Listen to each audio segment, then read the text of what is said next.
are a distributor or customer of GNLD, you probably already know the name Dr. Arthur FURST and have some idea of this amazing man.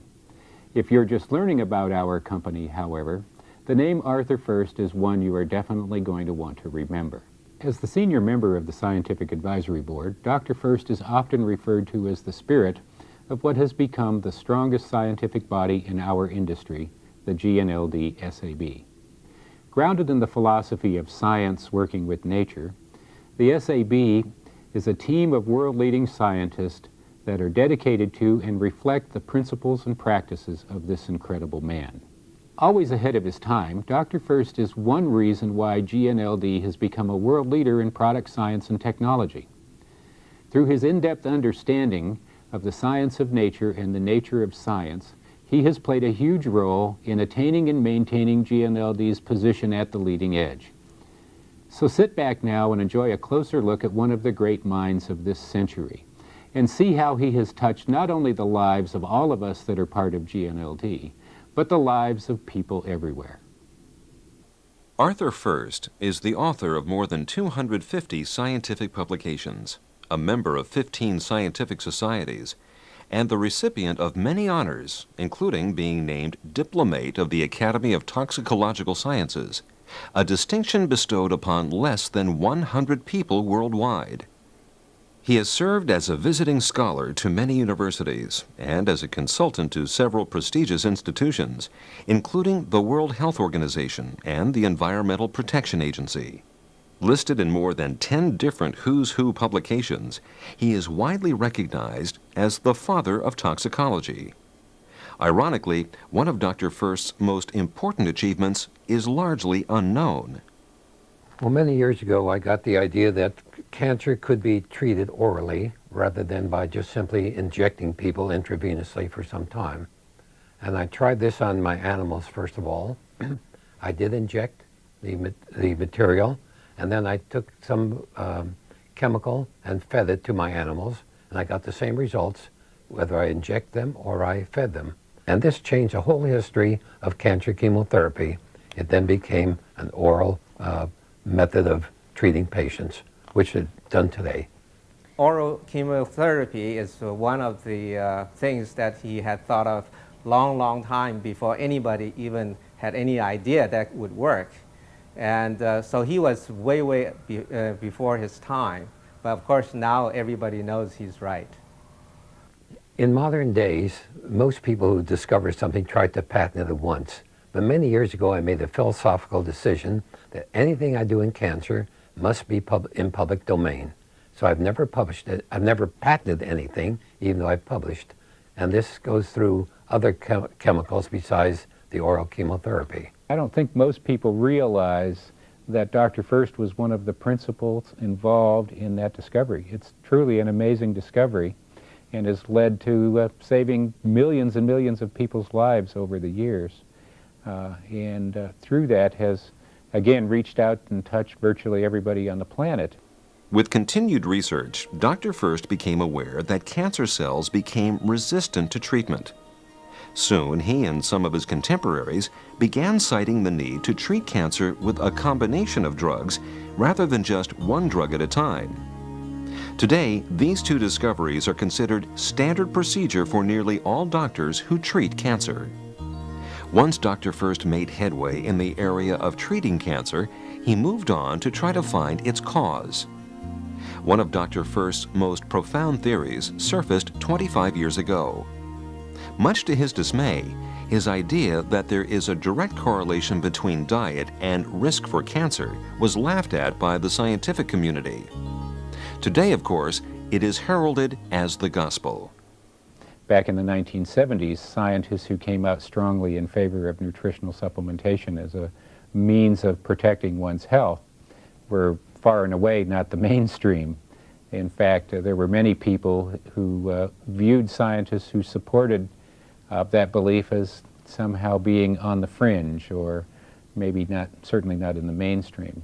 When I first gave the talk on the fact that diet may play a major role, who gets cancer, who does not, it was not accepted. I was supposed to give a series of lectures throughout the state of California, and the scientists themselves didn't quite believe me. The net result is the series of lectures were canceled. And I have to admit, I was terribly depressed and disappointed. As difficult as that was for Arthur, this wasn't the first time he felt rejection and isolation. At the age of 4, both of his parents died in the same week during the 1918 influenza epidemic.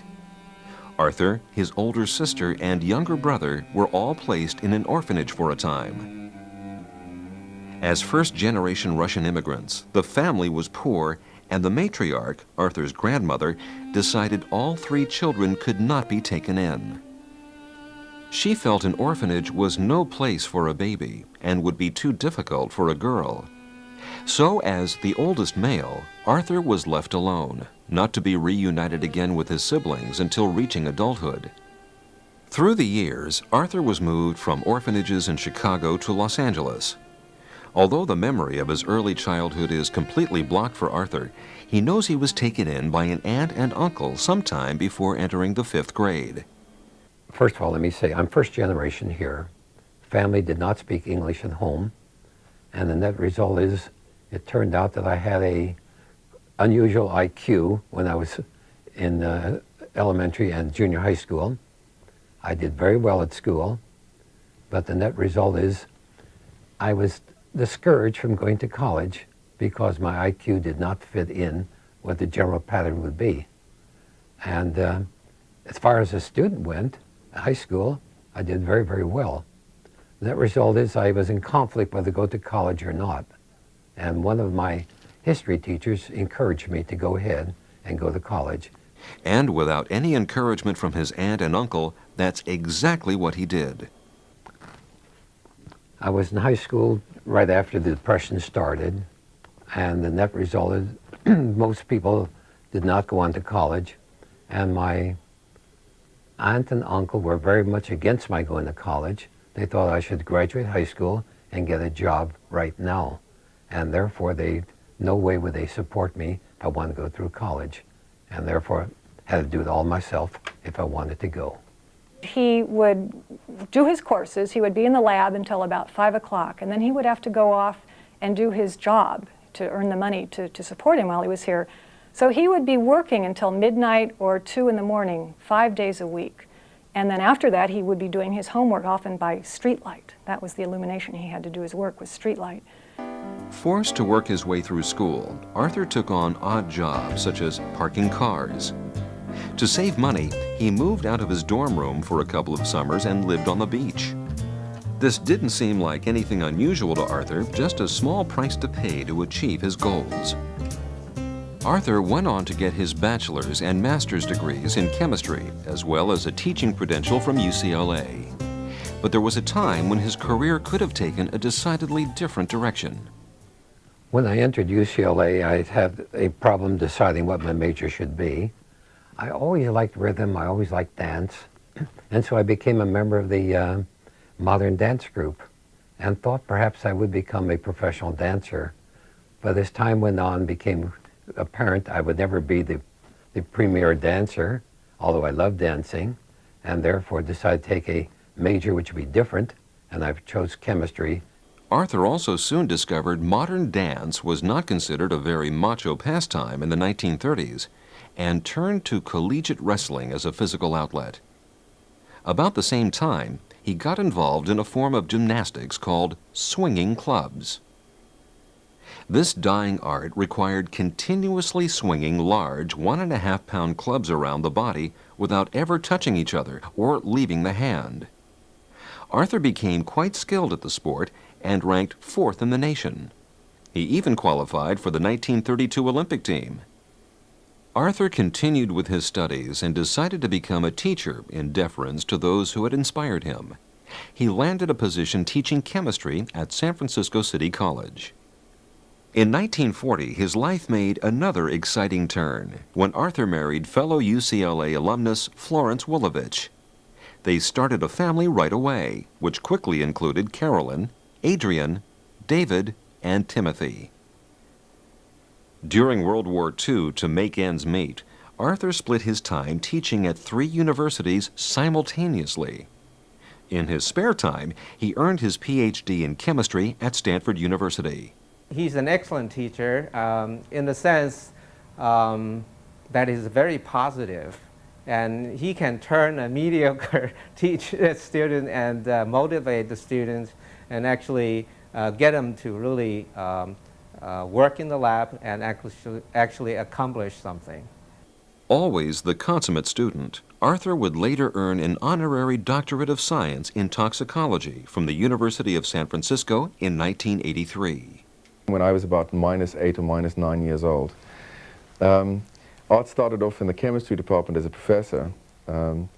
He obviously started as a teacher and researcher and scientist. Later on he founded the Institute for Chemical Biology. But even after he retired, I mean, nobody really noticed the difference. The only difference is we stopped paying him a salary. He did as much work as he did before, perhaps even more. Perpetually interested in areas that were not widely studied, Arthur continued to explore cancer treatment and its causes. He was soon credited with discovering that certain industrial metals cause cancer. But he had not let go of his strong belief that nutrition and cancer were also directly related. As I continued my cancer research, I realized that many people who were getting cancer were vitamin deficient. And so I thought it was necessary to have some program which would give these people enough vitamins so they have optimal health. And then I met Mr. Don Pickett, who is the founder of NeoLife at the time, which is now GNLD. And Mr. Pickett was very receptive to the idea of having products which would help people. And I was very interested in getting people to have adequate amounts of vitamins and minerals. And so we teamed up, and I became his consultant. Soon, the company decided to expand its nutritional product line. When John Miller came on board, he and Arthur began assembling a team of top researchers and scientists known as the Scientific Advisory Board. While Dr. FURST laid a philosophical foundation, the team went to work on creating new products. Together, the Scientific Advisory Board has developed some of the highest quality nutritional supplements available on the market today. In fact, the advancements of the team have been so profound, even the U.S. Department of Agriculture has included GNLD products in their human nutrition studies. While GNLD may be considered a small company by worldwide standards, it attracts and retains scientists who are at the top of their fields internationally. The team works so well together in part because of their respect for one another and the fact that they share Dr. FURST's desire to improve human health. One of the things that impressed me most about Arthur was in fact his talent for taking very complicated scientific ideas and being able to translate them relatively easily into product ideas. Because obviously many of the products that GNLD sell today and have sold for many, many years were at the base of what Arthur thought we should be doing many years ago, and now science and technology has shown us he was right. You know, on one side he's a brilliant person and is always about 3 steps ahead of you in his thoughts when you're talking to him about something. And on the other hand, he's so modest and so human and so willing to help and not presume any importance on himself. He's really a wonderful person. It's like having your own personal guide through the scientific world, who is willing to sit with you and talk with you, no matter how silly the question might seem or how far-fetched the concept might be. He was always willing to sit and talk and think it out.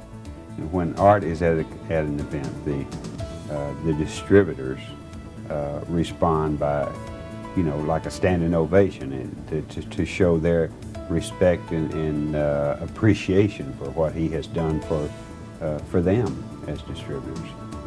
Not one to bask in the limelight, Dr. FURST has always preferred to focus on others. Throughout his career, Arthur has felt a vital need to give back to the community. Although many would argue Arthur has never been given very much during his lifetime. He privately funds 5 endowments for outstanding undergraduate research in a variety of disciplines. Well, Dr. FURST established the Arthur FURST Award for Undergraduate Research in 1991. It's an award that goes to undergraduate students who conduct research at UCLA in the Department of Chemistry and Biochemistry. And it's an award for excellence in research. I'd like to give you now this plaque. I have it. I'd like to give you a certificate. And above all, I'd love to give you a check. Confided in us. If there had been an award like the one I want to create here at UCLA, it would have meant the world to me, to be recognized for that, for my love of research. And that's why he decided he was going to create this award, which is endowed, which means it will go on forever, in perpetuity. Students will be receiving the Arthur FURST Award for undergraduate research. I was both pleased and flattered to find that GNLD established an undergraduate scholarship at the University of San Francisco called the Arthur FURST Scholarship for Undergraduate Research. And this is given by the university to a student in science who's outstanding. An endowment very close to Dr. FURST's heart is one he set up for the Stanford Health Library in memory of his loving wife, Florence. The Florence FURST Memorial Fund enables the Health Library to support its mission of providing scientifically based health information to the community. Although he recently turned 84, Dr. Arthur FURST shows no signs of slowing down. He continues to welcome challenges in his work and the joys of life. Still conducting research, still helping people to improve their lives, still promoting GNLD, still dancing, still swinging clubs, still laughing. Of course, Dr. Arthur FURST is a living endorsement for GNLD products and nutritional supplementation. But more importantly, he is a rare, cherished example of how true human spirit can make its mark in the world. I have a zest for life. I enjoy learning things. I enjoy being creative. And among other things, I enjoy sometimes compliments. And the greatest compliment paid to me was an introduction saying, Dr. Arthur FURST, the true Renaissance man.